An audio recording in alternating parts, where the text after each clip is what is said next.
Good afternoon, everyone. If I can ask you all to please come to order. Good afternoon. Good afternoon, and welcome to this special meeting of the Budget and Finance Committee. I'm Paul Krikorian, Chair of the committee. I'm joined by my colleagues, the Honorable Mitch Englander and the Honorable Bill Rosendahl. Thank you all very, very much for coming today, and I apologize that we're a little late in getting started. Mr. Kretz will be joining us shortly, I understand. What we're going to do is I think first let's start with items that I would propose for consent, which would be items 4, 5, 6, and 7. These are all Office of Finance reports. If no one has any questions or concerns, we can deal with those on consent. So moved. Okay, and without objection, that will be the action of the committee. We're going to defer the closed session item for the time. Well, no, let's go ahead and go straight to regular item number 1 and hear that matter and get that out of the way, and then we will go to general public comment and proceed from there. So. Okay, real good. Item 1 was a motion, Weezer Krikorian, instructing the Los Angeles Department of Transportation in coordination with the City Administrative Officer and the Chief Legislative Analyst to report back on funding mechanisms and options for a 30-year operational plan for the downtown LA streetcar system. Good afternoon. Good afternoon. Jim Lepton, Executive Officer for Transit Services with LADOT, and with me is Carrie Dedarian from LADOT. The department has already begun work analyzing a number of different special funds that could potentially be used to fund the ongoing operations of the LA streetcar project. We plan on meeting soon with the CLA and CAO to discuss those financial forecasts and prepare a report back to City Council. We've spoken with CD14, and we believe that we can have a report out of the department by the end of January. Okay. Mr. Englander? Just a quick question. I know it's not part of the process, but it could be give me a little latitude on the question on how it's agendized. If I could just make a recommendation, I'm not sure. Let me ask the question first. When is the RFP going to go out for who's going to manufacture this streetcar after we've identified the? No. Well, in terms of the next steps, we're currently working with MTA, who's been tasked with the responsibility to prepare the environmental documents and an FTA grant application. So when we report back to the council, probably be in council in February, hopefully, or March.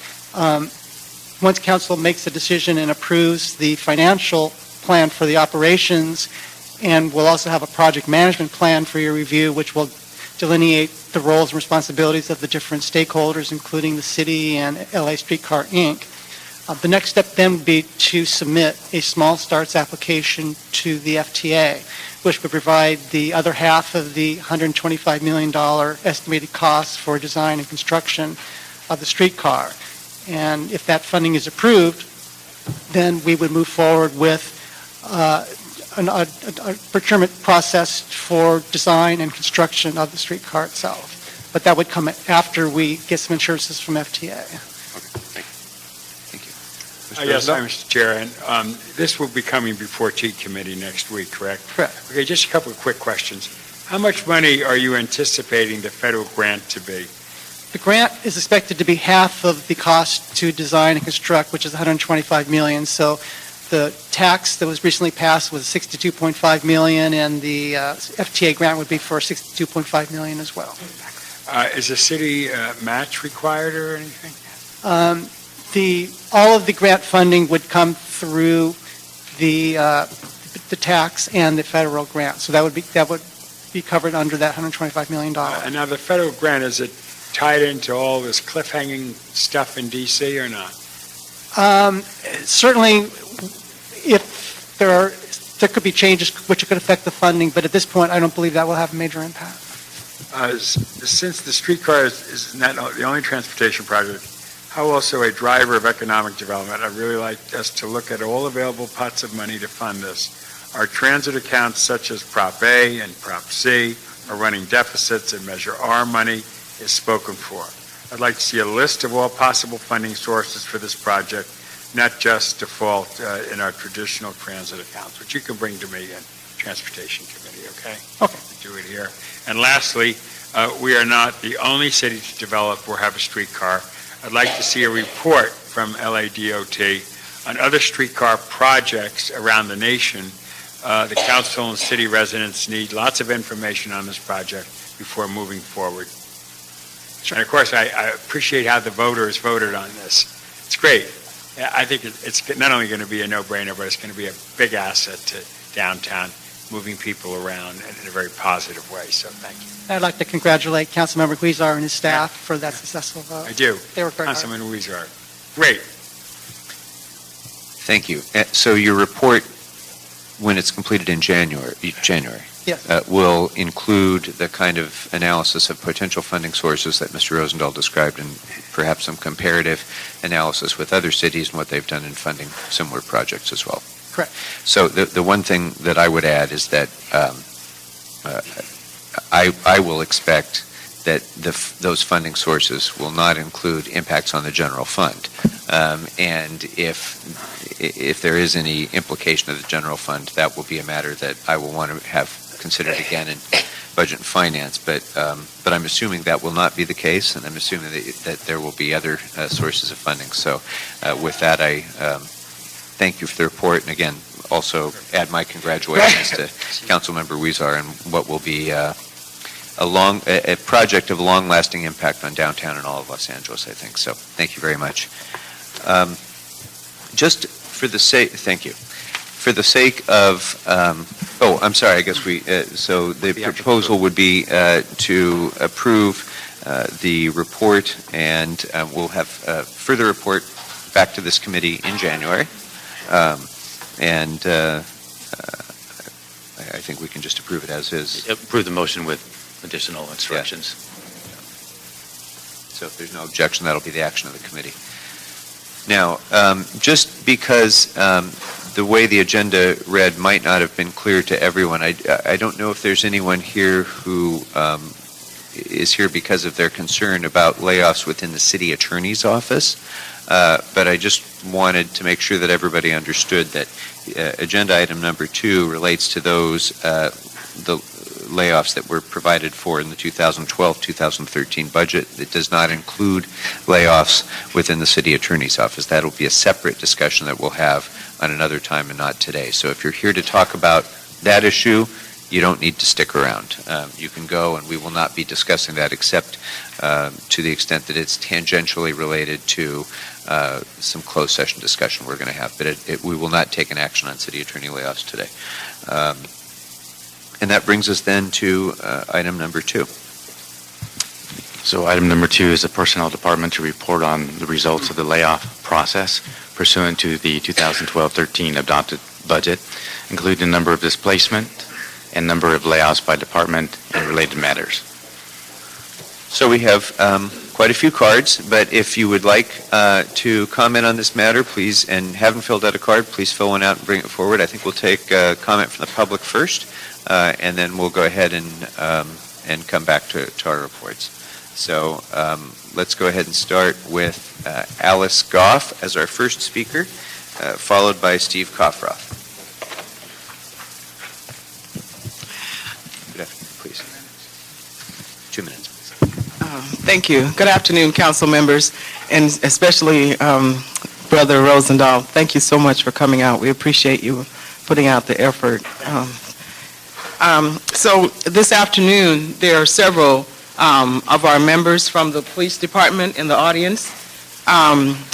These men and women will share with you just exactly what they do for the department and how critical their positions are to a smooth operating department.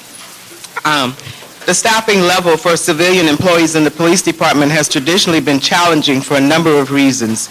The ability to recruit and retain staff is difficult because of the extensive background that employees must first pass, the nature of the work environment being a 24/7 operation, and the standards to which civilian employees are held that differs from other city departments.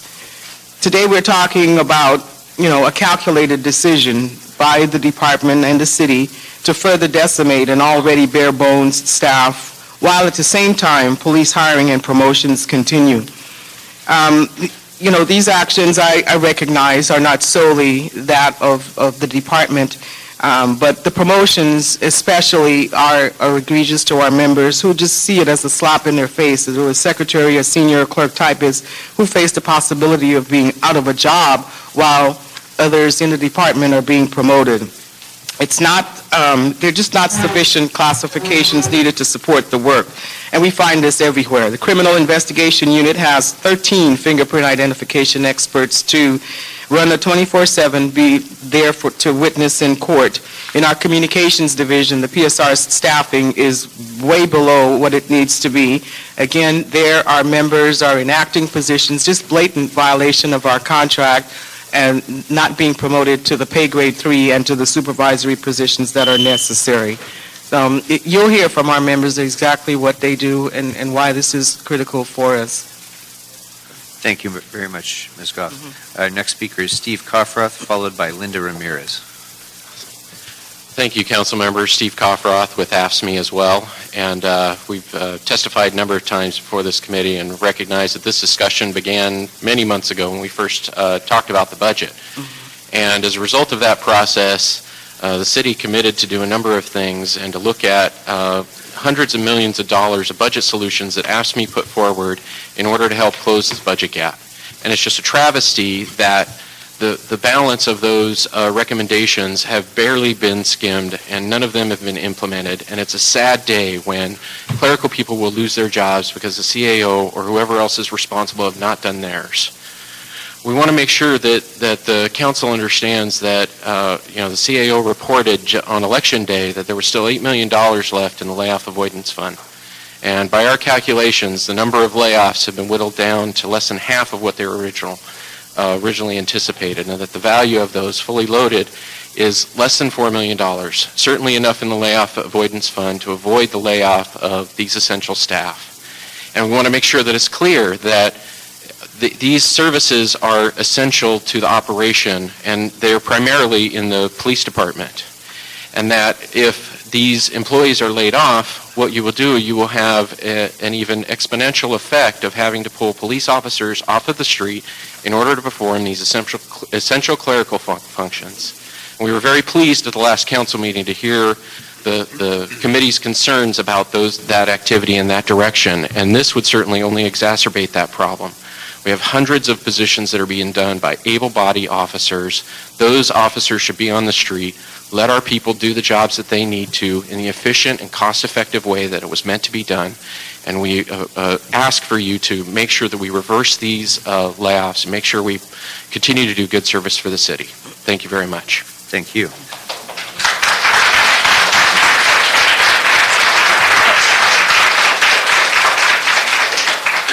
Our next speaker is Linda Ramirez, followed by Rosalyn Cavanaugh. Good afternoon. My name is Linda Ramirez. I'm a chief clerk assigned to internal affairs. Laying off civilians would cripple service to the police department and will actually drive up cost. Clerk typists, senior clerk typists, and secretaries who are targeted for layoff are valued employees at the very heart of the work performed at LAPD. They are the timekeepers, the records clerks in the geographic areas. They are the people who provide traffic collision reports to the public, and in my case, process personnel complaints. When you lay off these employees, the work doesn't go away. It still has to be done. So my question is, who will do that work? And the answer is, it will be our sworn brothers and sisters who are going to have to be taken out of patrol and off the detective desks at triple the cost. Not too long ago, taxpayers of this great city agreed to increase their fees for trash collection. This money was supposed to be used to put more police officers on the streets. By laying off valued resources that you have in your clerical staff, you will be wasting that money. The taxpayers did not agree to increase their trash fees to have sworn clerk typists. You may think but remember, Hold her time for a minute. Hold her time for a minute. Folks, I understand the sentiments and the passions involved. I just want you to know that when you do that, it takes time away from the speaker, first of all, and she has important points that she wants to make. We get that you're supportive of her, but please let her speak uninterrupted, and then also it takes away from our total ability to be able to discuss this. So I know it's not going to be an absolute. I know that sometimes you're not going to be able to resist, but do your best because it does allow the speaker to finish her thoughts. Go right ahead. but we're already bare bones. We've already lost 4,000 civilian positions. So please consider one question. How much money will the city really save by laying off roughly 100 clerk typists and senior clerk typists and secretaries? Nothing. So my suggestion is, instead of laying off the precious resource we have, how about putting a freeze on sworn promotions just for a little while? Perhaps you can promote sergeants, lieutenants, and captains once the city can afford to pay for its senior clerk typists, secretaries, and clerk typists. You've already asked us to increase our pension benefits, pay for ERIP that none of us benefit by, contribute to our pensions, and we're supposed to have shared sacrifice, but it's not shared. Thank you so much. Thank you very much.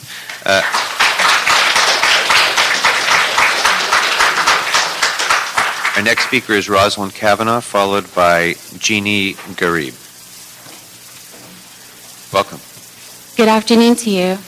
My name is Rosalyn Cavanaugh. I'm a civilian employee in records and identification for LAPD. Though there are many vital sections in records, automated record section is the heartbeat connection to our sworn, other law enforcement agencies, attorneys, insurance companies, and the citizens of Los Angeles. In the document processing unit where I work, we are the department's centralized repository for all various written reports, crime, traffic arrest, and more. Thousands of these reports are received per day from our 21 divisions. It is our responsibility to treat each report and expedite them to law enforcement agencies, including our own, attorneys, insurance companies, and citizens. We have, again, thousands of pending requests, and we do receive hundreds per day. To shorten our staff will definitely impact them all. Instead of taking weeks to receive a report, it can take months. You have an operational staff. You have a unit who performs the work of 2 to 3 individuals right now. Our small unit, I say small because we've already been shaved before, we have just received the Police Meritorious Unit Citation Award November 9th, 2011. It's a medal to prove our outstanding performance for such a short staff group. You see, we all have to sacrifice here, and promoting officers is approximately 3 times the pay of any clerk for each promotion. Would you really save by eliminating my job? Would you really achieve the number of savings? Because I think not. So please, let us compromise. Look into other resources such as furloughs. It's not the best, but it's better than destroying families. Is this furloughs not a compromising factor to solving a solution besides alternative laying off? Consider it. Thank you so much. Thank you. Please consider it. I'm Rosalyn Cavanaugh, 4 years of continuous dedicated service. Thank you. Thank you very much. Thank you for your comments and for that dedicated service. I'm sorry? Oh, the bald guy up there. Okay. Sir, have you filled out a white public comment card? You can do it after you're completed, but we're joined by our council member, Dennis Stein, who would like to add a comment as well. Thank you, Mr. Chair, and council members of the committee. As you know, I spent 43 years with Los Angeles Police Department, 33 active, and now 10 as a reserve officer. And I was down in my office and listening to the squawk box to the conversation on this meeting, and it compelled me to come up here to say a couple comments. Without the civilian population within the police department can't function. and I've met with many captains in the department, what they candidly tell me is when a civilian leaves, a sworn personnel comes in and takes over that position. So one way or another, the job needs to get done because they need to get those reports done, they need to get the mission done. And I know we've had consolidation, we've had issues, we've had budget problems, but if we're concerned about public safety, we need to make sure that there's a civilian operation within the police department that is there to take care of that function. And the city is very important, many, many functions, from police to fire, libraries, recs and parks, etc. And I know it's a difficult task, and I sit on the council with all of you, but the folks that are here today didn't just come to the city of Los Angeles for a job. They came to the city of Los Angeles for a career. As I joined when I was 21, a career with the Los Angeles Police Department, and it really troubles me that we find the budget keep getting trimmed more and more and more, and then the sworn personnel over and over and over are put into these civilian positions where they should be in the field. And recently I had a dinner with a lieutenant in one of the divisions. I don't want to mention, I don't want to get him in trouble.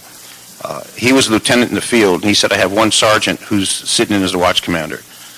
That's what they were down to in deployment for the field. One lieutenant working the field, one sergeant in the station, and a couple of units covering a division in the city of Los Angeles. So I just compel you, and I understand that we have budget that is tight, but we need to understand that these folks are not here just for a job. They're here for a career. We support their career. We support what they do. It's a critical function of public safety. You can't have the officers make the arrest without the paperwork process. You can't have the paperwork process without the detectives following up. It's like the links of a chain. They're a critical link in that chain. So I compel you to make sure that if we're going to do some cutbacks, I will take another pay cut. I've already taken one. I'll take another pay cut to save some of these jobs. It's critical that these folks stay in those positions. It's not like you're working at a job, you'll go find another. These are career people who are here for a particular purpose to serve the people of Los Angeles. I just want to appeal to that as a member of the department for so many years, and as a council member and as a taxpayer of the city of Los Angeles. I thank you for your time. Thank you. Thank you.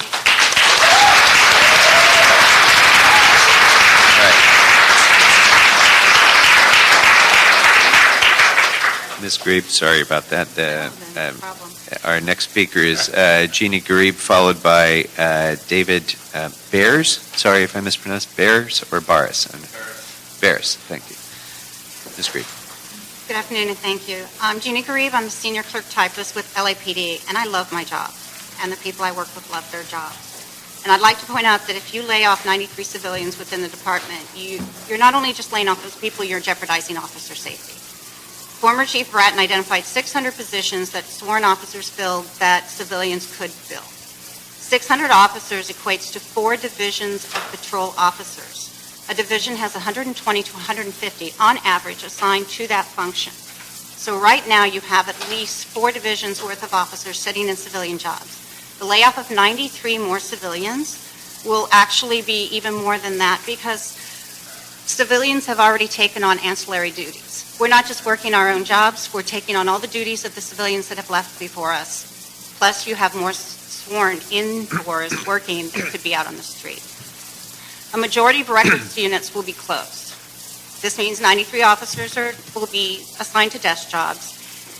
And officers will now have to go across their bureaus to do essential functions. They won't have records units to go to. They'll have to go across their bureaus at any time.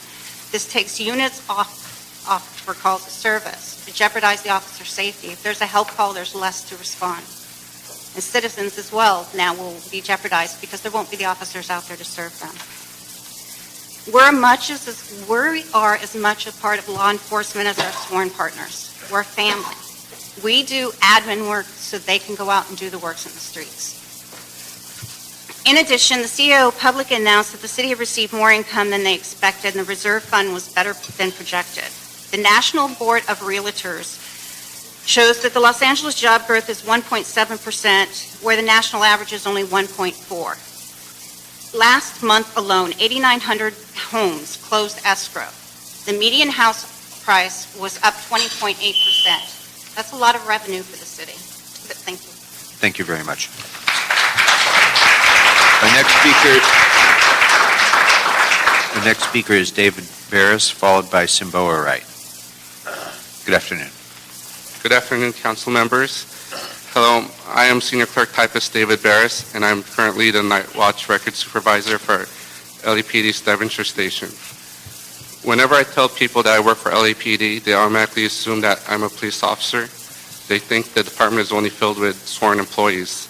Most people don't realize that the department employs civilians to perform tasks in order to free officers to do other important things. When the department doesn't have enough civilians, they put a sworn officer in the vacant civilian position. After all, the responsibilities remain and still need to be done. When I came to the department, I replaced a Sergeant 2 that only did timekeeping and a Police Officer 3 that only answered telephones and did filing. When I left, I was replaced by Police Officer 3 and 2 PSR 3s. In my current position in the records unit, I work closely with detectives and officers who work on the field. I help officers run criminal history inquiries and warrant checks, prepare court filings for people who are arrested, send out teletypes citywide for missing person reports and robberies, answer teletypes from other agencies, answer questions from officers who might be familiar with completing a certain type of crime report. I audit reports to make sure officers didn't make mistakes on them and that our clerical staff entered them correctly, and many other law enforcement-related work. Without a staffed records unit, how can we expect crime and arrest reports to go from the patrol arm of a police station to its detective arm in a timely manner? Oftentimes, officers will seek us to help them with their investigation. I have helped officers to determine whether a detainee should be released or arrested. Sometimes in their arrest reports, they will include my name and serial number. Other times, they would say they utilize departmental resources, meaning that they asked for my help and I gave them the information they could use. I'm not just a civilian, I'm a police civilian. Thank you. Thank you very much. Our next speaker is Symbolia Wright, followed by Glenn Perlman. Welcome. Hi, my name is Symbolia Wright. I'm a SEIU Local 721 Executive Board member, and I stand in solidarity with all of my brothers and sisters with AFSCME. I work for the city as a wastewater worker for sanitation department. I've been here 11 years.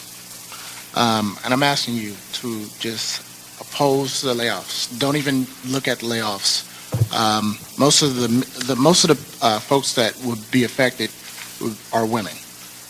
We have our clerks and secretaries that the mayor and the CAO has put these layoffs for. Of course, you know it's not the sworn personnel. They keep LAPD running. I live in the city of Los Angeles. We need these police officers out on the street and not behind the desk.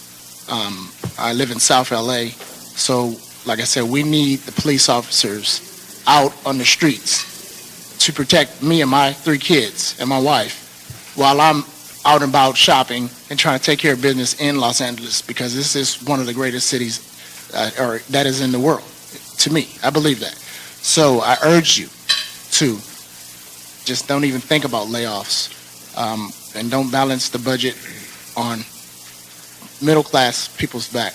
Thank you. Thank you. Our next speaker is Glenn Perlman, followed by Raymond Green. Good afternoon. Good afternoon. I'm a clerk typist, and I do a lot of data entry, and also I sort documents for purposes for others to do data entry. And right now, from my limited perspective, I do not hold a supervisory position, obviously, but I can physically see the paperwork that is not getting processed. The paperwork, the purpose of the paperwork is to have this data put into a data entry system, a computer system, so that it can be used to fight crime. So all those papers not getting done is basically crime not being fought. And that's basically what I wanted to say. The job I had before this was also data entry. That was taken away from us simply because they couldn't get enough staff to do it. So now that went to the divisions, and from what my understanding, the police officers are the ones that are having to put that stuff in, because the records clerks at the divisions don't have the time to put this stuff in. Some of them were putting it in for a while, but that had to stop because they're needed for other things. They have to serve the police officers. So there you go. It's kind of like a balloon. You push in one side, the other side pops out, and it's just as simple as that. And the rest of the things that need to be said were said previously by other speakers. So I thank you very much. Thank you very much.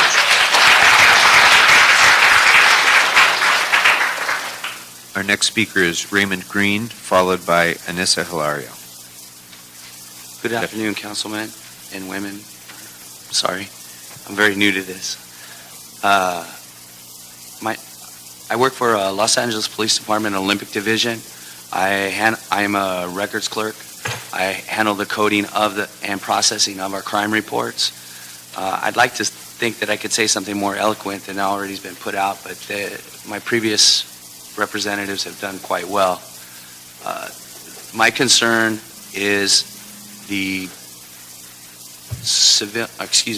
sworn stepping in and doing civilian jobs, just as anybody else.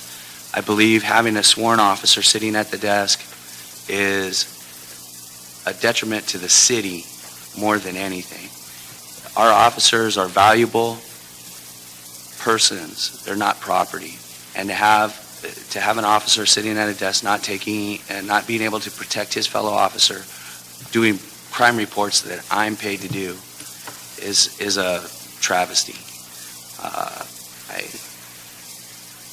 I can't believe that I had the good fortune to sit in with your head of councils and was invited by Miss Alice Goff. And your staffs, all of your staffs, were incredible individuals. And I can't believe that amongst you all, there can't be a better plan decided on.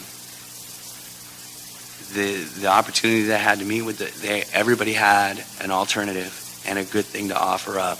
And I think those options should be explored because they're in-house. You guys know the options that they have thought of. So I hope you take advantage of your personnel. And I apologize, I'm a little nervous, but thank you again for your time. And I hope you folks are able to make the right decision, the best decision for the Los Angeles Police Department and the Los Angeles City and the citizens of Los Angeles City. Thank you very much.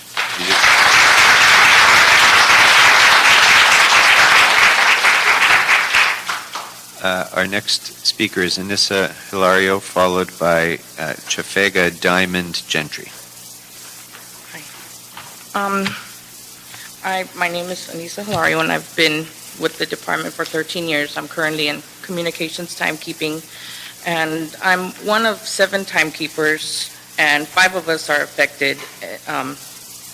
We handle timekeeping and timekeeping-related issues such as overtime, DPS for 600-plus employees, and I just feel that if they let us go, they're just going to be pulling PSRs from wherever other offices or the floor that make way more money than us to handle something that we could do for much less. I mean, I'm a little nervous and I didn't really plan to speak, so I didn't really write much. But on top of that, I just feel that 93 of us are going to be without a job around Christmas. Not all of us have the funds to be able to survive, or I'm a single mother taking care of my daughter, trying to provide for her as much as I can, and if I lose this job, I have nothing to fall back on. I mean, if you could please consider everything that anybody else has said.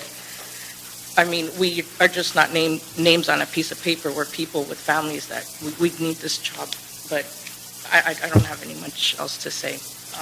That's it.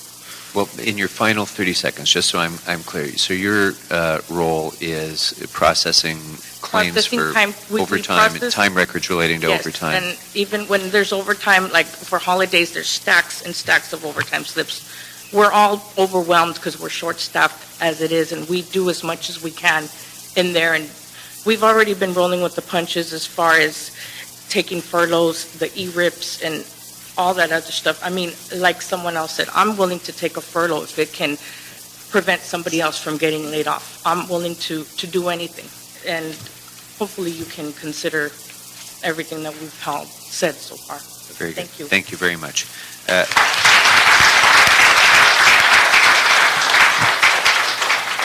Our next speaker is Diamond Gentry, followed by Carmen Hayes Walker. Hello, council members. Thank you for your time. We appreciate it. My name is Diamond Gentry, and I've been a clerk typist for the Los Angeles Police Department for 6 years. I'm currently assigned to West Traffic Detectives. I'm the only clerk typist in a section that should be staffed with 3. There is no lack in my workday. I work 10 out of 10 hours every day. I spend 5 hours on my feet just making copies of reports. Our division has a backlog of over 1,000 reports because of the lack of personnel. There was an article in the LA Weekly today giving the community's views and outrage because 50% of LA's hit and runs go unsolved, and that is because there is no investigators to work the cases. So I don't understand us actually considering bringing sworn officers off the streets to make copies. That's not what they signed up for.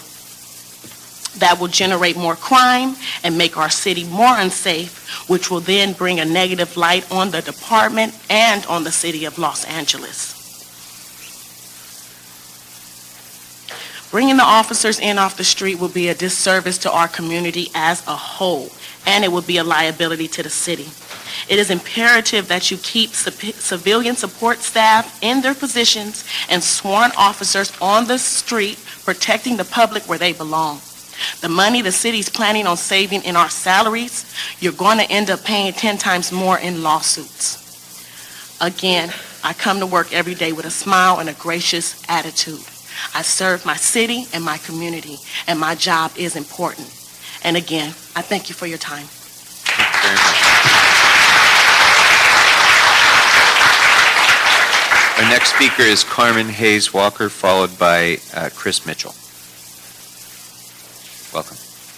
Okay, my name is Carmen Hayes Walker, and I'm senior clerk typist at Building and Safety, but I'm here to read a statement from Shanice Williams, who works at the Olympic Division. She has 4 years on the job, and she's a timekeeper. The reason she could not be here today, she was extremely upset because she is literally today training that sworn police officer to do her job. She has no help. She's extremely busy, especially during this deployment period because of the holidays and the change of watts, the change of shifts, the change of units, the transferring in and out of unit paperwork. All these needed changes have to be done. The prior budget cuts have left her to do this job by herself. She processes time and hours and payroll for 275 officers.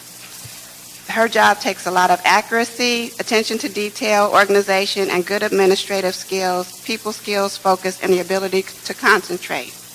If she shorts anybody's check even 1 hour, of course she's going to hear about it. She said she was gone for 2.5 weeks a few months ago. There were 6 people's checks that were shorted, and she had a mess to clean up when she got back. Accuracy is the key of keeping the division running. She says it doesn't make sense to lay off clerical employees to replace with sworn officers who don't have our skills and don't want to do this job. The division timekeeper does not require post-certification, nor does it require me to carry a gun. I don't have any disrespect to LAPD officers. They do an excellent job for doing the work that they were hired for. And she says thank you. But I need to follow up by one other thing. My grandmother is 93 years old, and she lives in Canoga Park. And she told me to tell you that nobody in their right mind could think that she's paying her taxes for police officers to answer the phone.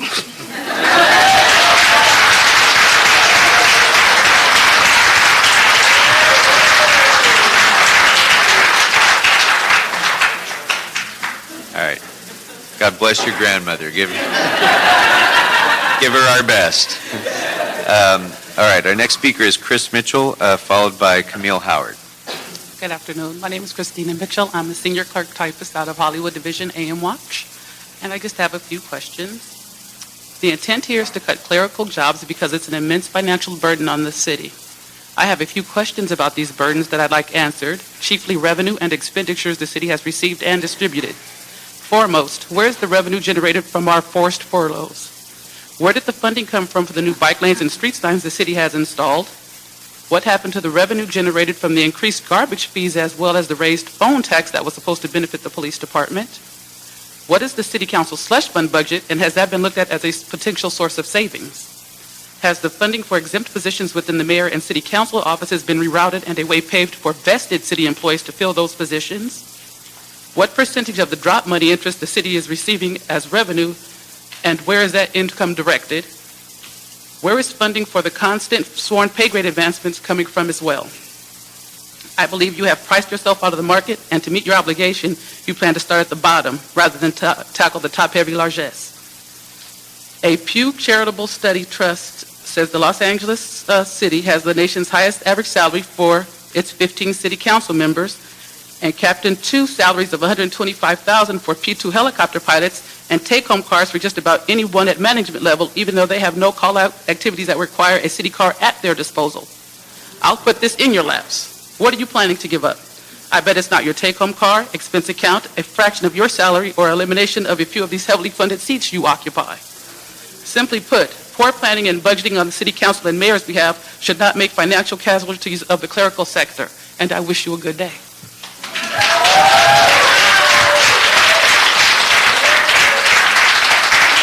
Our next speaker is Camille Howard, followed by Jasmine Hernandez.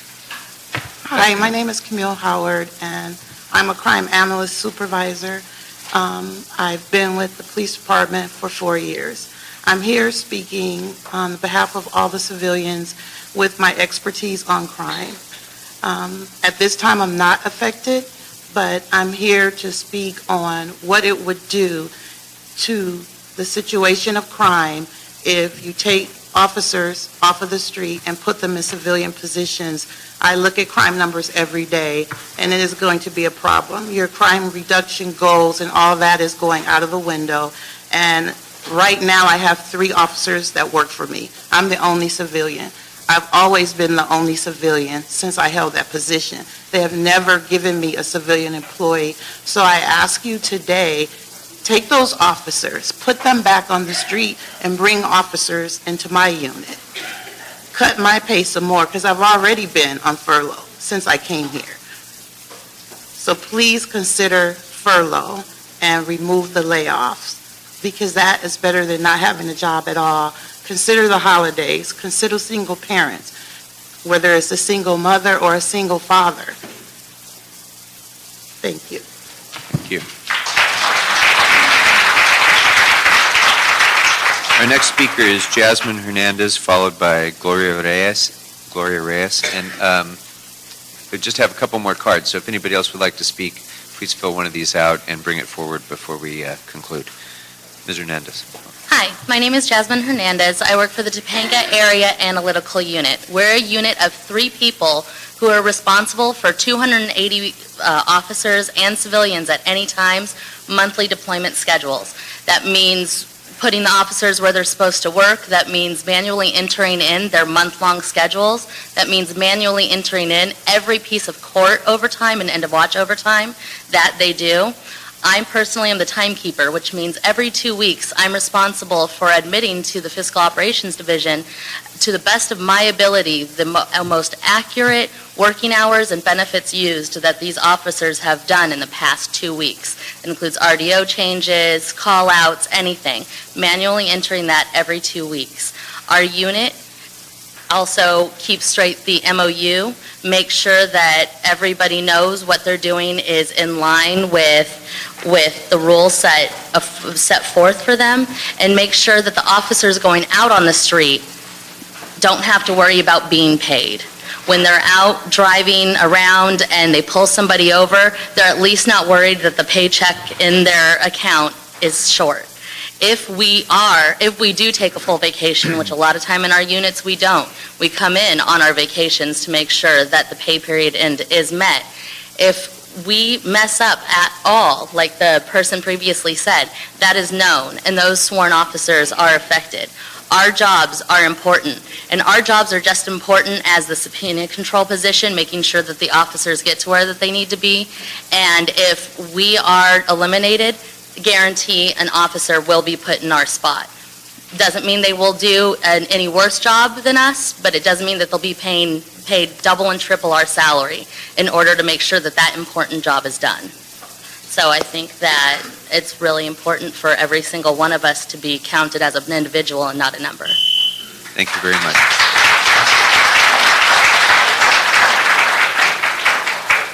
Our next speaker is Gloria Reyes, followed by Jennifer Trinidad.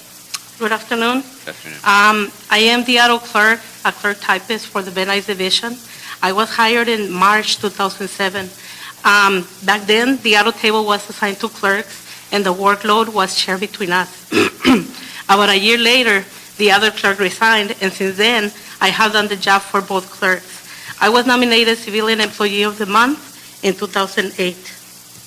I was trained, and over the years, have become very knowledgeable regarding several issues of the auto table, to the point that the detectives do not have to worry when working out in the field because they trust the quality of my job and my knowledge. I work directly with 5 detectives. I am bilingual and fluently speak and write Spanish, a skill that comes very handy to the detectives in my table, as well as the entire 3rd floor and the front desk. I am responsible for the window traffic. I release impounded vehicles, review the documents prior to releasing a vehicle to either registered owners or lien holders. I answer questions over the phone and advise people on the requirements to get the vehicle released. I file and review the impounded vehicle reports and correct the errors that sometimes are made by the officers in the field. I have direct communications with the tow yards and help them with issues regarding the impounded vehicles. When the detectives are working with their investigations, I watch the table and help by using my judgment when people come to make a stolen vehicle report or have any other issue to be dealt by the detectives. I assist the detectives with their investigations by contacting their Spanish-speaking victims or suspects and asking questions to continue the investigation. If I am laid off, the detectives have to answer to the public inquiries at the phone and the window. The detective's time will be diverted from solving auto theft-related crimes to doing clerical work. It will surely affect the quality of service the citizens will receive, and since several times a day, they need to leave the office to gather evidence for their cases. The verdict will be passed on to the front desk, which is already busy. Thank you very much. Thank you. Our next speaker is Jennifer Trinidad, followed by Eva Espinosa. Jennifer Trinidad? Jennifer Trinidad? Okay, we'll hold that card for the moment and go to Eva Espinosa, followed by Ann Noyes. Okay, so Ms. Espinosa will be followed by Ms. Trinidad. Go ahead. Oh, me. Yeah.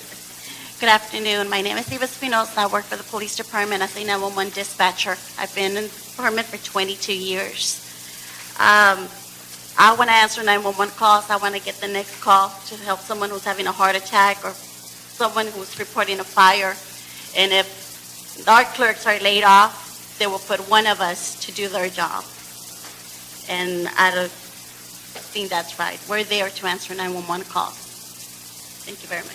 Okay, thank you. Our next speaker is Jennifer Trinidad, followed by Ann Noyes, and as of now, that's the last card that I have. So again, if you'd like to speak, please just bring a card forward. Ms. Trinidad. Good afternoon to the council. My name is Jennifer Trinidad, and I work with in the Records and Identification Division, just across the street from you guys. And I'm here and representing a lot of my coworkers who are not able to be here because they're in critical positions where they're helping the officers and they're answering calls from other agencies. They can't leave their desk even though they want to be here. And if their job is affected, a lot of the officers won't be able to process the paperwork that they have to do. And even if they're gone, if someone's bumped down, bumping down won't gain the skills that these people have. They've been at the job at least 4 or 5 years. You know, even the person who has the least bit of seniority still has been at the job for several years, and they've gained skills that's very difficult to impart to someone who's just coming in. The time that it takes to teach these people who are replacing them, it won't cover what these people already know and have the skills to do. And we've already lost a lot of people through the ERIP and people who are still going to retire. We've lost a set of skills and knowledge that won't be gained. And the people, the resources that you have right now are good for the jobs that they have. I'd just like to say to please reconsider this decision. Thank you. Thank you very much.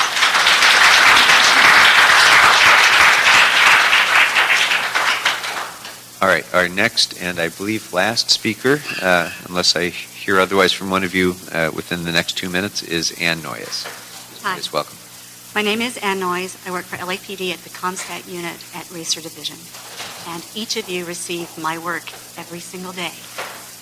I send out the homicide and Part 1 crime report that you receive every morning. I've handled the homicides for the past 10 years, making sure that the count of homicides is correct. I report them to the federal government and to Cal DOJ. But that's my job. The job that you're impacting is the job of the crime analysts and the detectives. I worked in records before going to Race or ComStat. That function starts the entire investigation ball rolling. When those records clerks all day long, every day, enter crime class codes, enter MO information, which are the codes that show what the suspects did, when they give the narratives, they put the narratives into the computer, they start the crime analysis process, they start the court process, they start the detective process. Without records clerks, you're not going to have the correct statistics, the most accurate information for both the ComStat process and for your budget process. So it's not just people inputting information. It's starting the ball rolling so that you can protect the city through funding the police department, and the cops can protect the city. So please consider what you're going to be losing, accuracy, timeliness, when you consider the budget. And I really appreciate your time. Thank you. Thank you very much.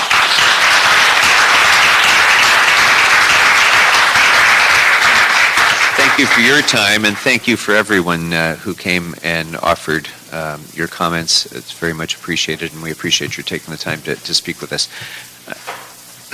I'd like to ask personnel to come forward now and give an overview of where the process stands, because we started on this path as part of last year's budget, and there were at that time over 200 layoffs proposed as part of the budget. Through the work of this committee, the CAO's office, and others, we were able to identify additional savings and revenues that allowed us to maintain those positions for 6 months. That 6 months is now coming to a close. So what has happened over the course of those 6 months? Where do we stand with the 200 and some positions? And maybe you can just give us an update on what's happened over the last 5.5 months, and also going forward, how prepared you are to proceed with layoffs if that were to be the direction that we were to go in. Thank you. Good afternoon, members of the committee. Maggie Whalen, Personnel Department. Raul Lemus, Personnel Department. Councilmember, as you indicated, the number did start at 209 of filled positions that we were looking at for possible layoffs. Over the period of the last few months, through attrition and other trade-outs, that number has been reduced to 96. 93 of those positions out of the police department and 3 of those positions out of the personnel department. We were finalizing the calculations to review. In summary, we're looking at exactly 14 positions which would displace to 7 other departments, and another 82 positions which would simply leave city service. I'm sorry, can you explain the 17 and the 82? Certainly. Of that body of 96 positions, again, 93 from LAPD and 3 from personnel, 14 of those positions have displacement seniority, where they can move to another department to a previously held position and possibly another classification, so they would displace down to the next class in another department. 82 positions, 80 of them from LAPD and 2 from personnel, do not have displacement seniority, so they would simply leave city service. At this point, we have contacted those other departments for those 14 other positions. They've indicated their willingness to attempt to absorb those displacements. Okay.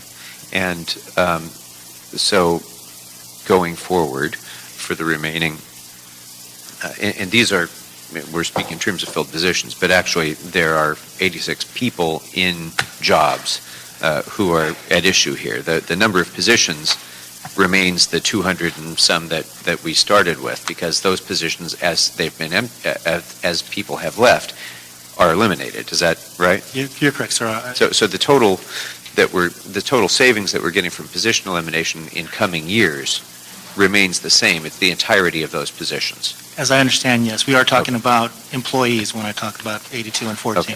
So for the coming 6 months, the remainder of this budget year, the additional savings that we're talking about, or that we're dealing with right now, are savings that would be realized if positions that still remain filled today are not only eliminated, but those employees laid off.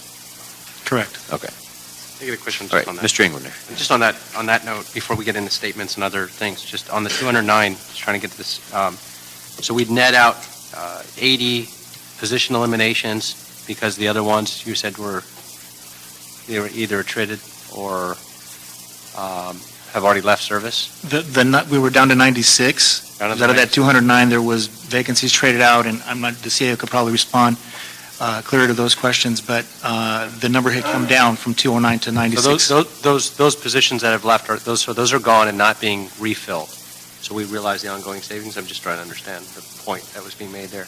Has the workload from the ones that are missing, that are gone now and off the city payroll, so we're now saving that money, now we're just talking about actual positions.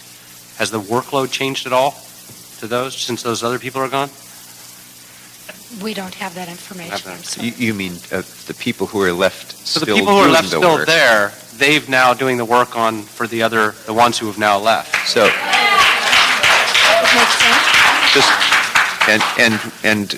with regard to police, which is all but 3 of these positions that we're talking about, we will have PD come up momentarily to talk about impacts and so on. So we'll get into that in some depth.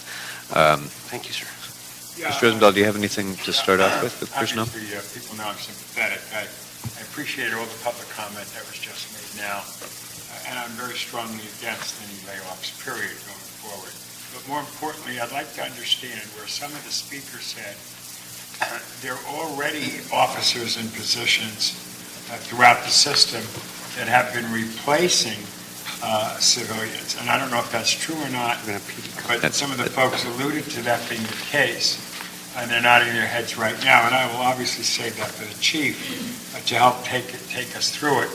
In fact, one lady said 4 divisions of folks, whatever that number is. I wasn't too sure what it was at all. But my first real question will be, do we have officers, sworn officers now, that are sitting in any of that 159 positions that is now shrunk to 93 positions? Or is it just the civilians here just doing more work? What does personnel know about those numbers? We really don't know anything about that, sir. I think that would be appropriate for the department. Okay, so before we get into impacts and those issues, I would like to ask the CAO's office to join us as well. First of all, to add any other status update that you wanted to include beyond what personnel has already provided, if there's any other changes or other information that you wanted to add. And also, I want to get your best estimate of the savings that will be realized over the course of coming years by the position eliminations that we're talking about, number 1.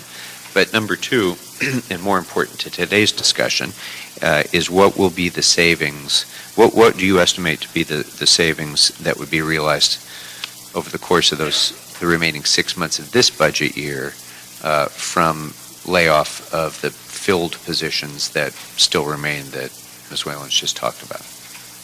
Certainly. Miguel Santana, CAO. it's important to put this in context. This is a moment in time, and so we obviously are not, we're not at the end of the year where the dust settles and we actually know where things are. What the department did, personnel department, my office, and the respective departments that are being impacted is follow your direction and the mayor's direction to try to work very hard to reduce the original number down to as very few people as possible. And I think you heard today from the personnel department that it's been significantly reduced over the last 6 months. And that process entails departments seeing what positions become vacant in their respective budgets due to attrition, and then working with their office to make sure that it's a justifiable elimination of a potential layoff. And so the good news is that the number has significantly dropped. The challenging news is that we still have a number of challenges that are citywide that need to be looked in this context. Your budget assumed that these positions would be eliminated on January 1st. That was an assumption to have a balanced budget. We reported in the last FSR that we're already facing a deficit citywide, primarily due to fire in a number of areas. So this year alone, we're already short. The second thing is on the revenue side, we know that we still have not received $23 million from ambulance billing reimbursements from the federal government. And we keep on hearing it's coming, and unfortunately it hasn't arrived, and we're becoming more and more skeptical that it will. We have not received the full amount of CRA reimbursement that we were anticipating. And we have the specter of what's happening at the federal level in just a couple of weeks in terms of sequestration and the impact that would have on specific federally funded programs in the city. And so we would obviously have to confront that should that happen, and hopefully it won't. So the unfortunate reality is that we're in a situation now where we have specific areas that are soft. Your budget assumed the full elimination of all of the positions. So our recommendation would be to continue forward with the budget as you implemented. Beyond that, I think we should also be mindful of the microscope that we're on, particularly in relation to the respective bond rating agencies that look at us. And you know, this is a complicated relationship we have with them, but the question that they ask, first and foremost, is, are you implementing the plan that you adopted? And so should there be any action that's different that deviates from that plan, we have to have a reasonable response as to why we've done that. And looking at the various elements of our budget, in some cases, we could respond to them, and others we can't. So now to answer your specific question on the savings, it's my understanding that the remaining positions would represent about $3 million from January 1st to the end of the fiscal year. And so that is, again, assumed in the budget as part of ensuring that it remains balanced. What was the savings realized by the 209 position eliminations over the course of the budget year? The total number targeted was $16 million.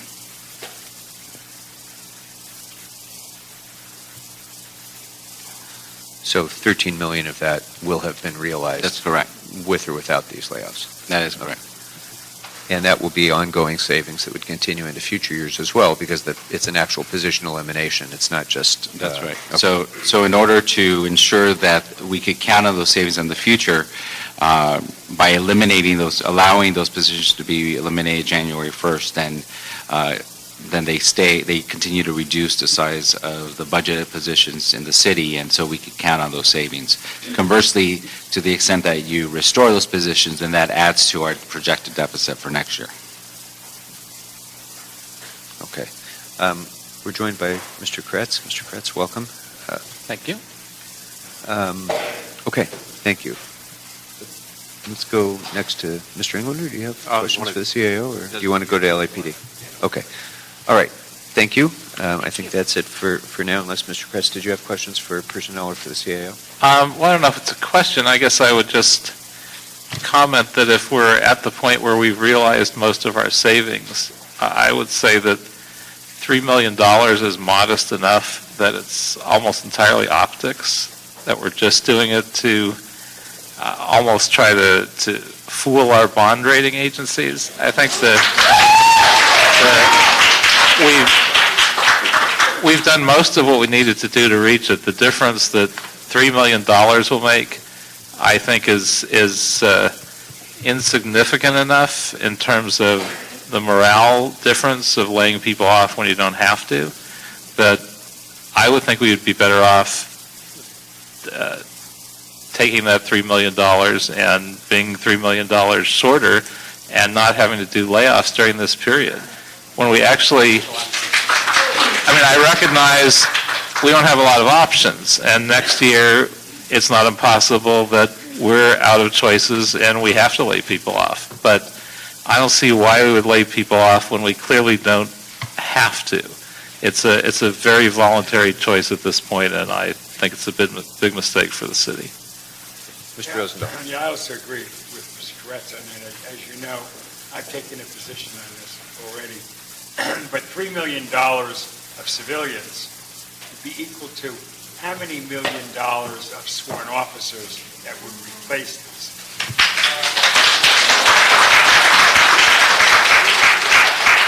Well, I think that's a question for the department. I think the department has stated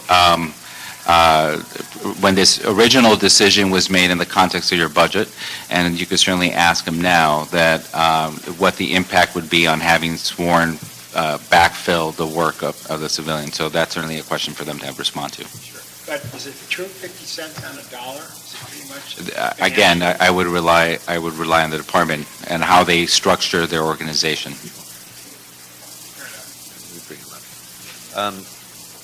One larger context question, and I think you raised the point, Mr. Santana, to remind us that we're not dealing with this issue in a vacuum. We're dealing it in a larger issue of a budget that involves more than just the police department, and there are other departments where there are deficits. There's other revenue deficits in the current year, all the things that we dealt with in the FSR, granted. And I think it should also be noted, and so that we never lose sight of this, that as of today, we're looking forward to next year's budget where we're facing a deficit that's projected to be over $200 million and another $300 million the year after that. So there is, over the next 30 months, we have a $500 million problem to solve in this city. So in that larger context, Mr. Santana, I guess I would say this, or ask you this. It is certainly the case, is it not, that if we don't identify a significant additional revenue source next year, that these positions and many, many multiples of these positions will be eliminated. Would you not agree with that? That is correct, and I think the challenge is that, and going back to how we're evaluated, and partly to respond to Mr. Koretz's point, is that it's not just about these $3 million. It's about the larger context of this year, knowing that we have certain revenues that are soft, about $55 million that have not come in as projected. And second, the tsunami that we see just months away. And so that's the question that we have to respond to when asked by our bond rating agencies and by the public based on the decision that's made today. It's not just the specific point in time of these next 24 hours. It's about the next 30 months, as you pointed out. All right. Thank you. Why don't we go ahead and bring up LAPD now, if we can, and then... Could I just add one point on that, just for 1 second? Sure. We are going to have to deal with some pretty massive issues, and I would say that as we have since I've been here, which is about when our fiscal crisis began, a lot of the solutions have come from our employees and their labor unions, and they're willing to work with us and make huge sacrifices.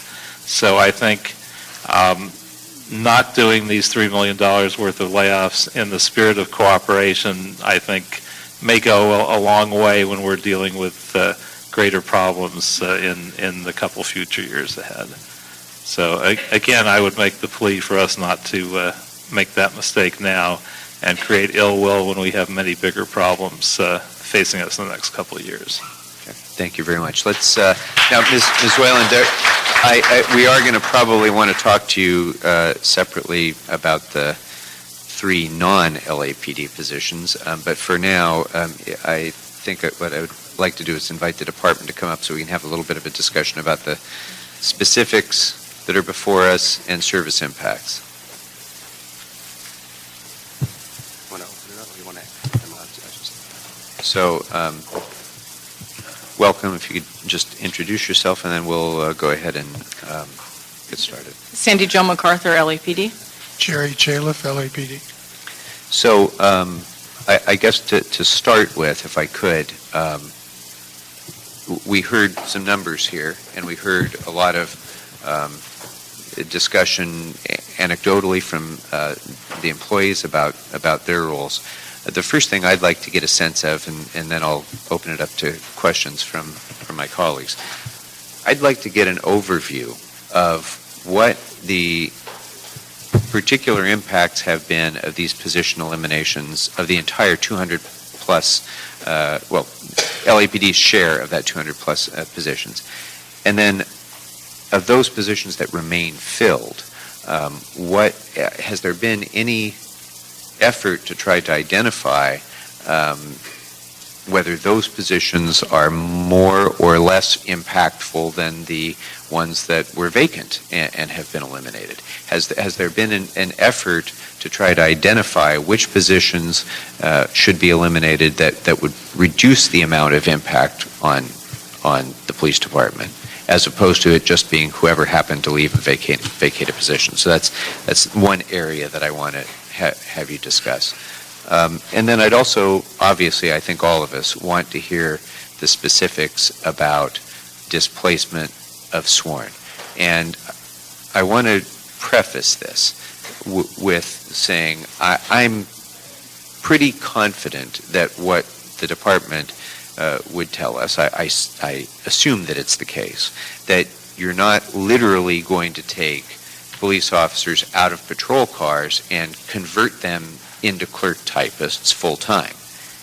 But that's not really the issue from my perspective. The issue is that if those sworn personnel are asked to take on additional responsibilities because there isn't a civilian to perform those responsibilities, doesn't that diminish the effectiveness of the officer? Doesn't that detract from the officer's ability to spend the time necessary to perform their other law enforcement tasks? What would be the long-term impact of those sorts of impingements on the time of the sworn personnel? So that's how I would open it up, and I'd like to hear generally your comments about this, and then we'll go to more specific questions. Do you want to start or you want me to? Go ahead. Okay, trying to remember the first part of the question. Let me while you're trying to remember, the last part of your question is yes. We have continuously analyzed those positions that would be eliminated when people retire and others, and replace them with other positions if in fact we feel those other positions are, if not equally important, more important. So it's not just one-to-one at all times. So if somebody retires, we don't just automatically assume that's the position that's going to leave. We look through the department, re-engineer it so that we have the same cost savings, but we have a different makeup of the department. So yes, we're doing that. If not on an hourly basis, we do it every day.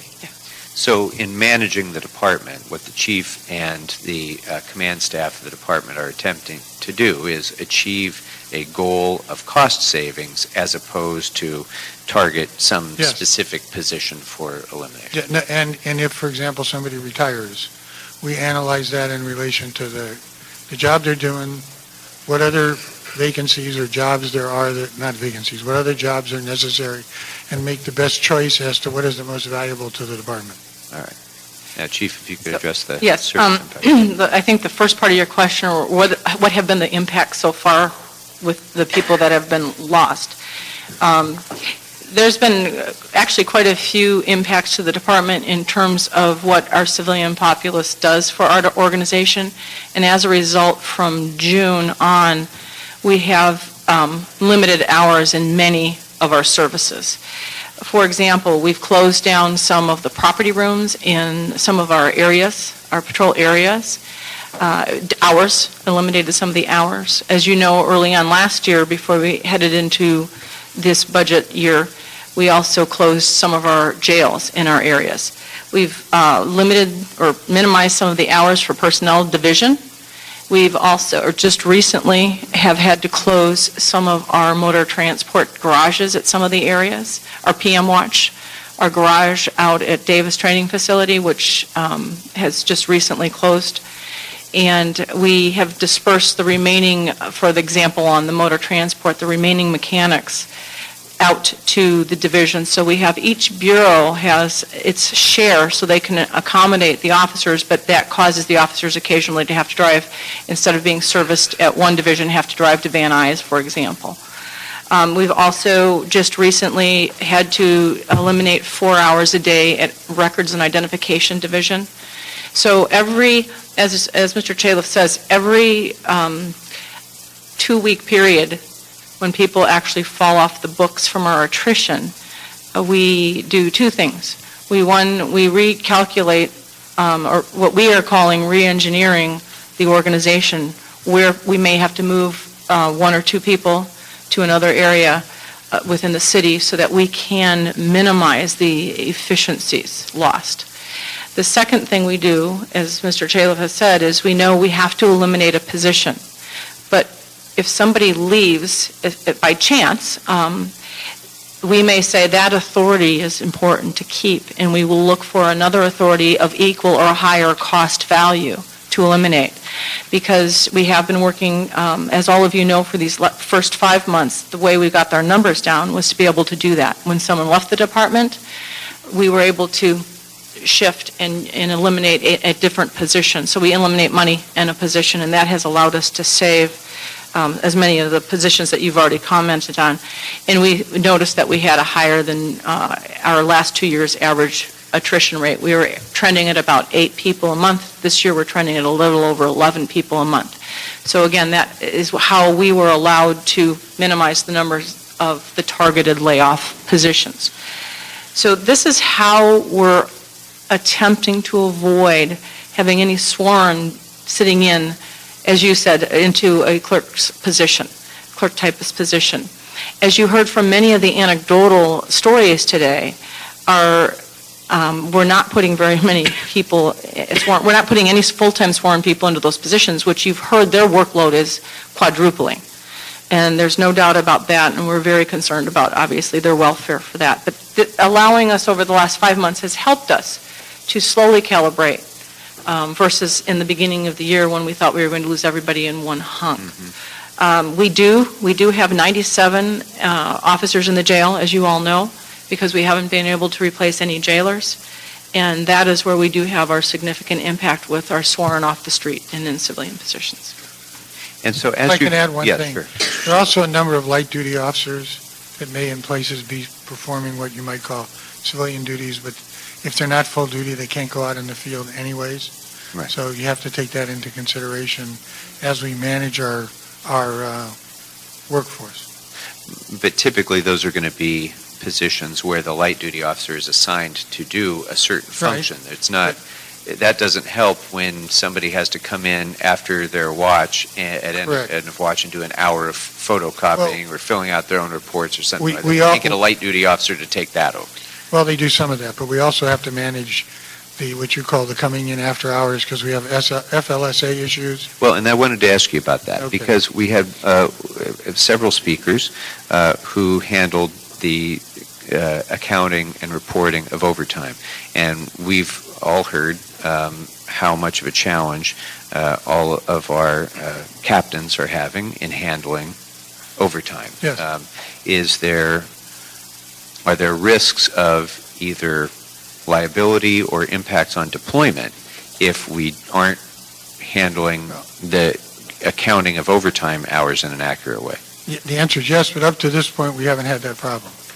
We've had very good systems in place to manage the overtime because we now have, through the agreement with the league, the officers can accumulate up to 800 hours of overtime, and they can accumulate 171 hours in a 2-week period before FLSA comes in, and we have minimized the amount of FLSA payments we have to make, and we have managed the overtime. But you would agree that if the record keeping is not kept up to date, if we are not current in the data entry, and all, that the risk of a problem like that is increased? My first words I said was yes, and I said yes, but up to this point, we've been able to manage it. What would happen if all of a sudden we had no records clerks? Right. Yes, we would have a problem. Similarly, we heard Ms. Ramirez talk about her work in processing personnel complaint, and I know, Mr. Chaliff, you've been very Yes. aggressive, and I appreciate your aggressiveness in it, in trying to find ways to reduce the exposure to liability that the department presents to the city, because that is one of our single greatest expenditures that is controllable. And I think we've made good strides in that area, but we continue to get, in this committee, many multi-million-dollar claims arising out of personnel complaints or arising out of claims of retaliation or discrimination, and all of the other sorts of things that in any large department you have when you have risks of liability. And my concern is, one of my concerns, is that if we have fewer people doing that record keeping and handling those documents and processing those, that it is harder for the city to defend itself, and there's a greater risk of errors which result in multi-million-dollar judgments. I would concur. We have in place, because of the consent decree and others, time limits, mandates on investigating complaints, and obviously if it takes longer to enter them or record them, yes, there will be some delay. We also have a number of committees set up to try to head off some of these lawsuits and the issues, so we are trying to manage that. But in all honesty, any time you reduce your workload, there are issues the potential issues of problems. It's just the way life works. So the answer to the questions are yes, but we're trying to manage all that as best we can to make sure that those kinds of things don't happen. Right. The issue of liability and judgments is a whole other subject we could spend another committee hearing on as to what the issues are. I don't want to go into that right now, but I do want to establish, and I think we would all agree, that if you have fewer people processing the information that is needed to defend the city in a liability claim, that the risk is increased. I know the department has done their best to try to manage that to date, but I think we would have to all acknowledge that the risk is increased. Yeah, but let me just point out, the liability claims are different than those in internal affairs. Liability claims is now headed by the Legal Affairs Division, which used to be called the Risk Management Division, where they're primarily sworn officers, investigators who assist the city attorneys in preparation of the lawsuits. When a lawsuit is filed, it goes to that group, but it also goes over to Internal Affairs to do an investigation. So they're going on at the same time. We have tried, we're down there too, but we tried to maintain an adequate number of investigators in the Legal Affairs Divisions to assist the city attorneys to defend us. Right, but if Internal Affairs is having problems, then later, when there's a claim of retaliation or something else, the department is less able to defend itself. Obviously, again, I'll repeat what I said, when you reduce your workload, your workforce, you always have a problem, a potential problem. So one last thing before I turn it over to my colleagues. Chief, you talked about the management process that you've gone through this time and how this extra few months has given you the opportunity to kind of take a little bit of the pressure off so that you can manage with what you have. And from everything that I understand, that management process has been about as effective as it can be, given the limitations that are before us. But as a result of what you have done with managing these positions and otherwise, where do you stand now in terms of your salary budget compared to where you were at the beginning of the year? Have you realized savings in your salaries account since then? We have realized savings in our salaries account, and Jerry wants to do it, so Well, I'm going to that's turn it to him. part of what I do. He's the budget. Yes, we have a projected surplus in our salaries account at this point, but as again, I'd use the word projected. What's it projected to be About right now? $4.2 million. All right. Now, let me just say that there is a deduction that will be, maybe, it depends on what happens with the transfer of funds from us to general services in relation to the OPS transfer, which may impact that 4.2 million and reduce it down to a couple million, depending on how much the council decides has to be transferred from our budget to general services. Well, now that confuses me a little bit because I thought that what we did was transfer $27 million in the actual costs of that OPS transfer to LAPD's budget, which should have covered the entire cost of the OPS transfer. So I'm confused as to how there could be any variation or change in that now after the council made that policy decision based on that budget estimate. There was a couple issues that arose, one of which was some number of people didn't get transferred because of the delay in the legislation and other things and won't be on our books till January. So general services had to pay their salaries, which is what part of the adjustment. Second of all, there was some, I don't want to call it underfunding, but there were some issues of estimation of what should, in relation to contract services, where the amount we paid is more than what was expected. That's what I'm talking about. It wasn't anything anybody did deliberately, it's just what happens when you prepare budgets. Okay. All right. Thank you. Mr. Englander. Yes, thank you for that. First of all, it's easy to, I hadn't made a statement on this up until now. I've just wanted to take it all in and listen to what all the questions were and all the arguments. It's really simple to make a statement and say that I'm against layoffs. I mean, everybody's against layoffs. I don't think any manager of the department or any elected official is going to stand before anyone and say, I'm for layoffs. I want to lay people off and kick them out on the street, particularly when you hear the stories of single moms that were here and how it's going to affect people, that they won't be able to make their mortgage and it's going to cause all there's no question. It's certainly not why any of us ever ran for office, is to get into budget problems and inherit the mess that has taken years and years and years to accumulate. But also, this is a fiscal crises that have occurred in every city and county in the nation, and in every business, as we all know. You can't turn on your TV right now without hearing about the fiscal cliff that's coming. In hearing from our CAO the condition of what's going to happen next year, what our projected deficit is the following year.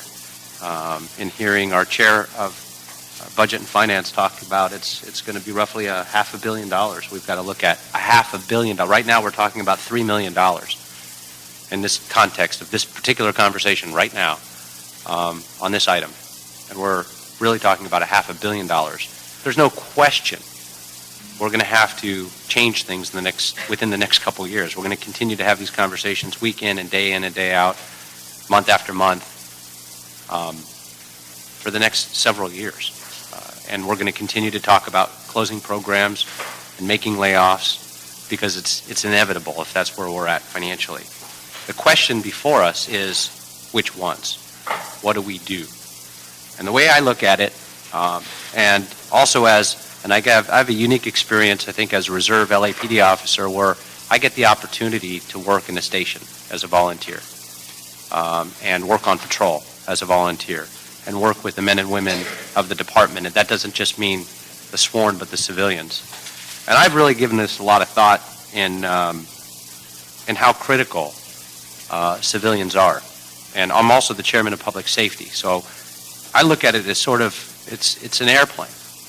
And the civilians of the department are the wings of that airplane. And you can run out of, I'm not looking for applause, but let me just give you my thoughts. And I'm not saying it to an audience. I just really feel this way. You can run out of fuel on an airplane, and they start dumping everything inside the airplane, but the last thing they do is they cut off those wings. You just don't fly an airplane without the wings, and the civilians are the wings. The wings have come off some other departments.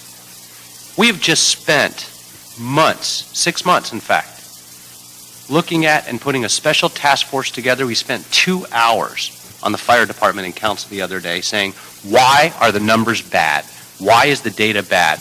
Why is the response time data inaccurate?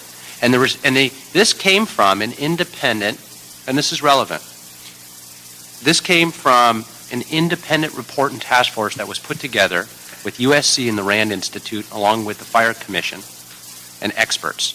And the number one, there were 17 categories of suggested changes that were critically important that had to take place. The number one issue that was identified in a controller's audit 10 years ago in 2002, it was identified again in a recent controller's audit.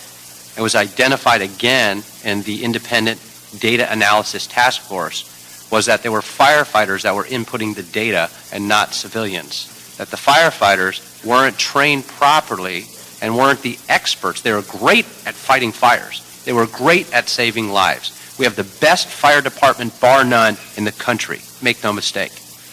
But what it found was that it were the firefighters that were entering the data. And this is all three reports stated this. With what civilians do for the police department, and you rattled off a long list, and we're all familiar with them: record keeping, timekeeping, fingerprinting input, court assistance, PSRs. We've had backlogs in DNA, and we saw what happened there.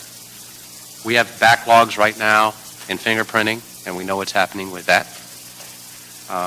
We have the highest number right now in the history of the city of sworn officers, and they're doing a great job.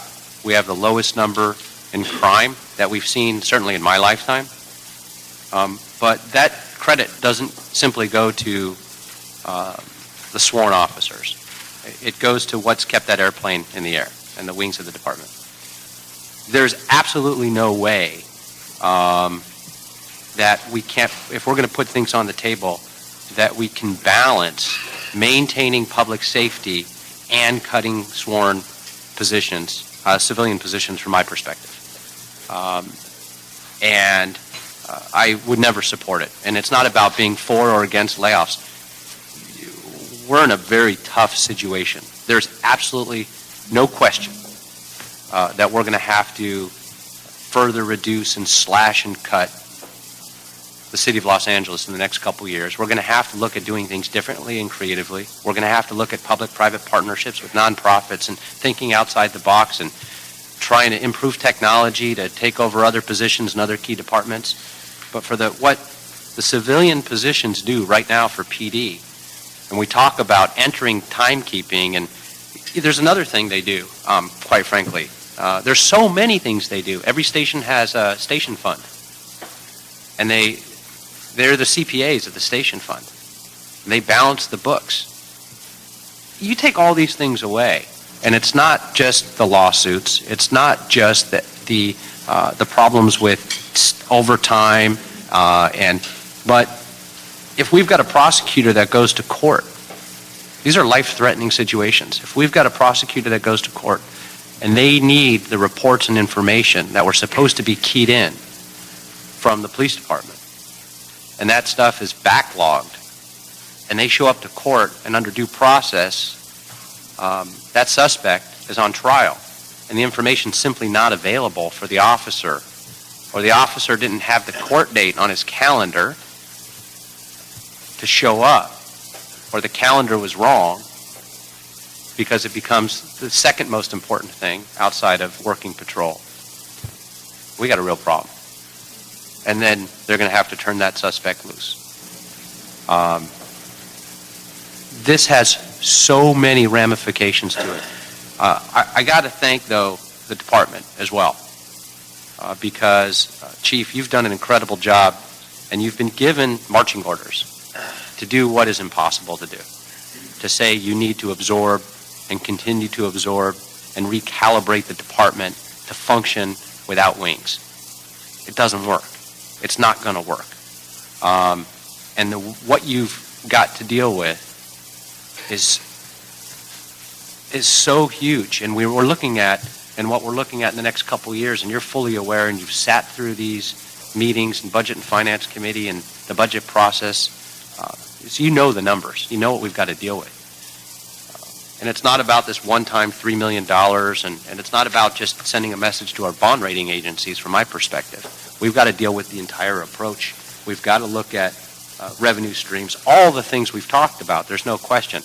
But we can't talk about laying off civilians in the police department any more than has already taken place, because it's already been too much. With that, my question is to you, what right now is the sworn to civilian ratio, and what has it been historically? As of today, it's about 3.5 sworn to every one civilian.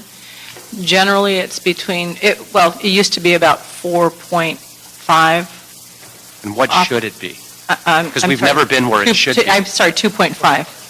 We're at 2.5 today? No, today we're at 3.5. At least I should say as of one pay period ago. I don't know specifically today. I don't know if we've lost more. Do we have a goal or an objective or saying this is what, in a perfect world, it should be? The industry standard is two officers to every one civilian. That's the industry standard. The department has fluctuated throughout the years, but we are at 3.5, which is high. That's very okay. All right, thank you. Thank you very much. Mr. Kretz? Okay. Mr. Rosendahl? Well, first I want to say, Mr. Englander, you were very eloquent. Coming from your first-hand experience, that says a lot about how you feel. Secondly, Chief, you've done an incredible job in figuring out how to do more with less. Just hearing you say how you would have officers go to another place for this, and civilians would do this and that, I'm a drive. And when you mentioned, Jerry, that maybe there's some salary savings of 4-point-something million, maybe there's another nickel or dime there. Not that I want to say anything more than $3 million is money, obviously, but look how far we've gone in the year to dwindle that down.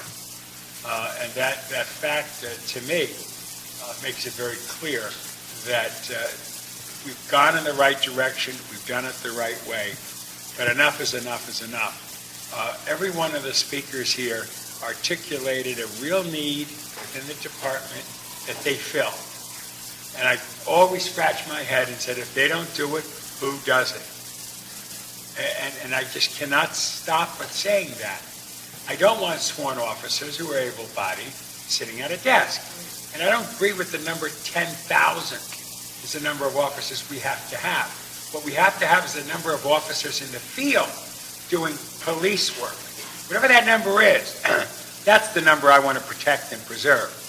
And so I will be completely against any action with this. If you want to come back in a month or two and give us another report and see where it all is going, that would be good. If that, savings of salary comes along or something else. And I know there's a bigger picture, Miguel, about the whole big deal. But so much of what we're dealing with are those morons in Washington that can't get their act together, and we're the recipients, frankly, of a lot of that insanity that goes on there. But it is our job, because we're where the rubber hits the road. The safety of our constituents, our citizenry, is paramount. We will take that with the most serious ways. And I just don't want to see an able-bodied officer in a civilian job. And I know that you have to salute the proper strategy because, this is your job. But I cannot support laying off another single civilian that has a true relationship to the work.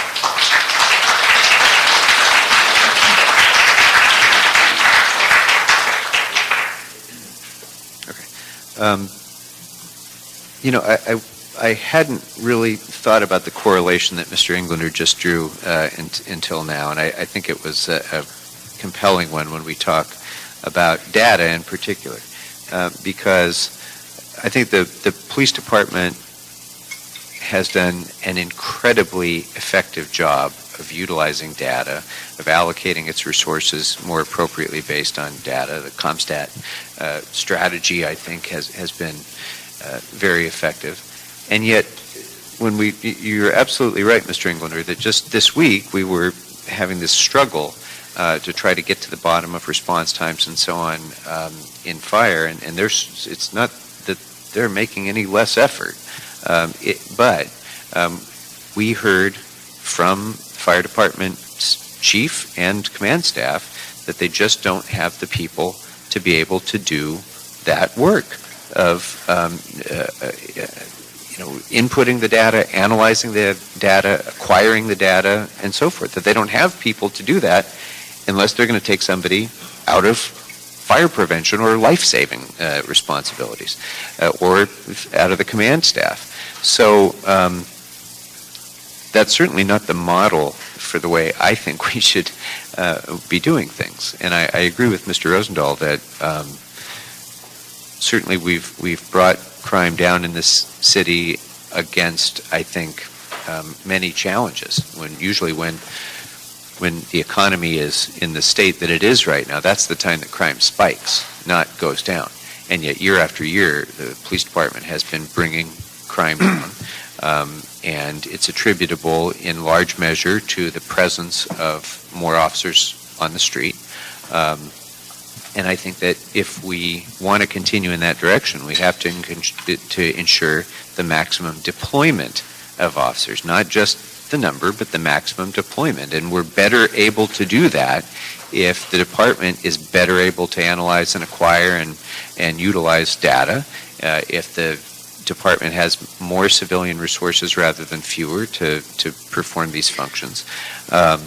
So I think it's clear to me that there is a direct public safety impact that we're talking about with these civilian positions, and especially as we hear the jobs that each of the folks who are here today perform. It seems, even to a layperson like me who doesn't go out on patrol, it seems obvious to me that elimination of those jobs is going to make it harder for police on the streets and harder for civilians who are trying to deal with the crime problem that we continue to have.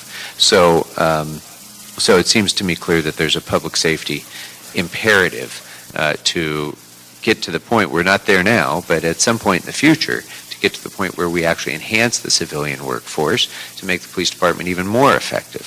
For now, since we're not in a position to be able to enhance the civilian workforce, but we may very well be next year, if we don't have new revenues, if the sales tax measure does not pass in the March ballot, I think we will inevitably be in a position where this department, like every other department, is facing major reductions. Not minor, but major restructuring and reductions in people and reformation of the way the department does business in its entirety. And I believe it would be the case, but I defer to your expertise in this, Chief, more than mine. Would it be easier for the department in addressing that larger challenge next year to have a greater degree of flexibility in terms of the positions that you would have available in order to assess how to make major reductions if they're necessary next year? I would say, I think I understand what you're asking is, as we're looking at who's departing the department, do we have a greater ability to look at, we're looking at a huge, I guess the word is cliff is what everyone throws around for next year. So as we approach that impending cliff for next year, are you asking me if having more flexibility this year with what positions that remain with us? I'm looking at this as sort of an 18-month proposition rather than a 6-month proposition. So if you are able to continue with these positions now and are viewing it over the course of 18 months and the possible reductions that you have to make then, you might make different decisions about what positions should be Eliminated, yes. eliminated than the ones that are before us today, With might that, you if I not? can ask a quick question. If I can just get that answer first, and then, Can I add something to that? sure. I've only been involved with the city government for the last 10 or 15 years, being on commissions and now at the department. It's always been a concern of mine that you hire general managers like a police chief, give him or her, if we had a female police chief, a budget, but then not let them manage their own budget in a way to be able to transfer funds or people. If part of your question is, would we be better off if we had more flexibility and didn't have to come to somebody every time we wanted to change a P2 to a P3 or two P2s to one P3? The answer is yes. We probably had better efficiencies and probably able to do a better job because, one, we could be more nimble, and two, we could react in the same sense to anything that happens so we could move people around, even move classifications around. The answer is yes. And the other piece is, for me, who's been looking strategically at this organization for the last 2.5 years with Jerry, a 12-month window is very difficult. In a 2-year window is much better. A 3-year window is even better. In order to re-engineer an organization as large as this police department, you can't do it overnight. It makes it very, very difficult because we don't know what we don't know. And allowing us these last 5 months has been very beneficial because we slowly see where the gaps are and we can make the adjustments. Exactly. Okay. Now, so bottom line, through your management efforts that you're describing, Mr. Chair, through the chief and the command staffs and everyone's efforts in trying to manage the budget, you've realized projected savings now in the salary account of $4 million or so. That might have to be adjusted somewhat because of these issues that have apparently suddenly come up despite the council's decision that it made after about transferring $27 million, and we'll get to the bottom of that another time, but I'm not happy about it, I can tell you, and I'll signal to you right now about that. But even with that, is it the case that with the savings that you have realized through your management, that there are sufficient resources within the department to absorb the costs of these positions for the remaining 6 months of this fiscal year? As of our projections today, yes. Chief? Yes, our projections show, yes. All right. Mr. Englander, did you? I was just going to say the same thing that Mr. Rosendahl just asked, and I don't know if that was captured. If you could, Mr. Chair, could you ask that question again, and can we get that response on the record again? All right. It's not going to change. The question was, well, let me set it up again with a compliment, because I think that the department has worked hard to try to, as all of our departments do. I mean, we've put them in a terrible position. The circumstances have put them in a terrible position. We've faced this fiscal crisis for 4 years. Every general manager is trying to just keep things afloat with less. In this particular case, over the last 6 months, because we've been able to put the brakes a little bit on some of these position eliminations, you've had the opportunity to do some reconfiguring and recalibrating, as you put it. As a result of those efforts, you have realized $4 million or more in projected savings since the beginning of the fiscal year, correct? Yes, it's not just salaries, it's a number of things, but we at this point, if with putting aside the OPS issues. Bottom line, you've saved over $4 million since the beginning of the fiscal year, correct? Yes, at this point. That is correct. That's our projection for the year. Right. So even with that, even with potential additional unanticipated costs beyond the $27 million that was devoted to the OPS transfer, even if there are unanticipated costs that weren't included within that $27 million, is it your belief that there are sufficient savings that have been realized since the beginning of the fiscal year to be able to pay for these positions for the next 6 months, for the remainder of this fiscal year, with savings alone? As of the projections of today, yes. Yes, and the numbers are consistent. We've worked with the CAO's office, so we know that our numbers are consistent with their numbers. What would be your recommendation then, Mr. Chair? I do want to actually hear from personnel on the remaining 3 positions, if I may. as well on that. I would, Can we excuse? I would, Yes, I would, thank you. I would Unless just, Mr. Englander does. just ask that, that this committee at least, that's what we'll consider. That's certainly what I would support, is that the police department then do that for the next 6 months and maintain these positions. And then we'll continue that fight another 6 months, and then another 6 months. And I will start to sound like a broken record, but we'll continue to fight to make sure that we have these positions. But thanks for identifying that. If I could add one Couple thing. more minutes. I'm coming back. Part of our, Oh, okay. part of the savings was the attrition of people who've either retired or gone somewhere else, and we have not filled those positions. So if we have the same level of attrition, yes, we have the money to pay for the people for the rest of this year, but by June 30th, we will probably have 93 less people working there because of attrition. And a reduction in the level of services that we're able to provide to the citizens of Los Angeles. No question about it. So nobody should be under any misapprehension that somehow money is just being found under the cushions of the sofa. The fact is these savings are coming at a cost to services to the people of Los Angeles. Additional savings are only, in my view, going to come at a cost to public safety of the people of Los Angeles. And that's the concern that I have about this. So thank you very much. I would like to ask personnel to come forward just for a couple more minutes, and then we're going to wrap this up with my recommendation for what we do. All right, so we've dealt with a bunch of positions here, the vast majority of the positions in the police department. That leaves us, there are three positions proposed for your own department at a time when you're facing obviously significant challenges in trying to address the personnel needs and reallocation, reconfigurations of all the other departments. There are three positions. Where does personnel now stand in its budget over the course of the last 6 months? Have you realized savings from which those positions could be absorbed? Well, we have realized savings as a result of attrition, and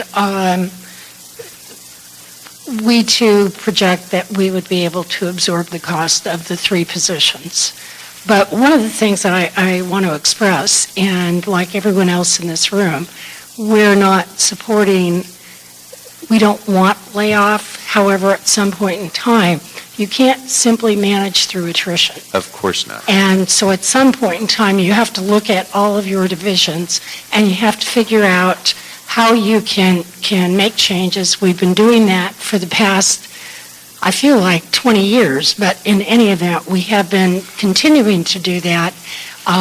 But, just so that you know, that we'll do our best. And you are personally going to play a central role in how we reinvent city government, because there's no question that attrition alone is not going to get us $200 million. Cuts alone are not going to get us $200 million unless those cuts are so devastating to this city and so devastating to public safety that people, I think, would not want to even consider the kinds of cuts that will have to be made to get to a $200 million deficit next year. And that's why I believe that it's especially important that we make these reductions that we're making now in the smartest possible way, with an eye to the much worse situation that we'll be facing next year if we don't have additional sales tax revenues through the passage of Measure A. So I think we're going to take an action. We're going to deal with this issue that's before us today. But I also want to make sure everybody here and everybody who's listening also remains mindful of that $500 million problem that continues to hang over our head, and that what we're going to try to do today is take a smart step in the direction of addressing that. But we have far to go before we're going to be able to deal with that in any kind of a thoughtful, comprehensive way. So with that, it will be my recommendation that we that we instruct and authorize the CAO to take all actions necessary to continue the temporary employment of those individuals who were in filled positions that were scheduled to be eliminated in December of 2012, including submitting a list of substitute authorities to the city clerk for approval by council, pending the identification of additional transfer opportunities with the goal of further reducing or eliminating all of the scheduled layoffs. The CAO should report in the next FSR on the status of these reports. I would also recommend instructing the CAO and the CLA to exempt any temporary position authorities among those that I just mentioned from the managed hiring process to ensure that no lapses in employment occur as a result of the expiration of the position authorities which are currently set to expire on December 31st of 2012. I'll second that. Motion's been made and seconded, and I'd actually like to ask for a vote on that. All in favor, say aye. Aye. Aye. Opposed?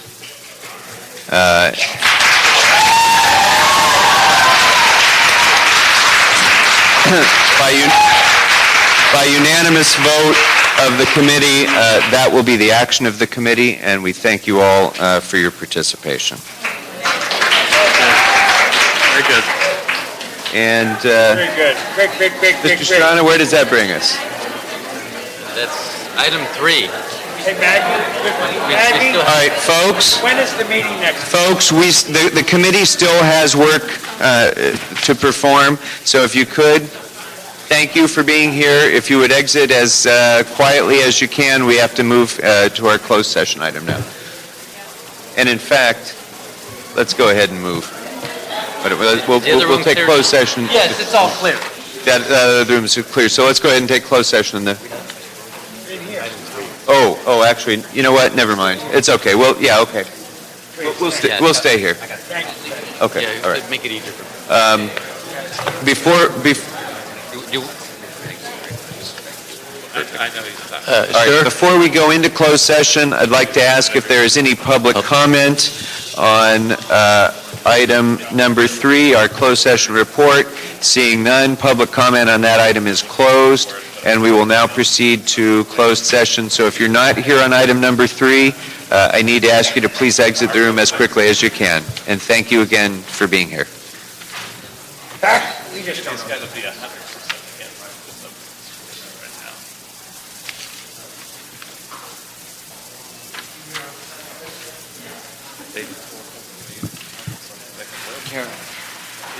Folks, I need to ask you to exit as quickly as you can, please.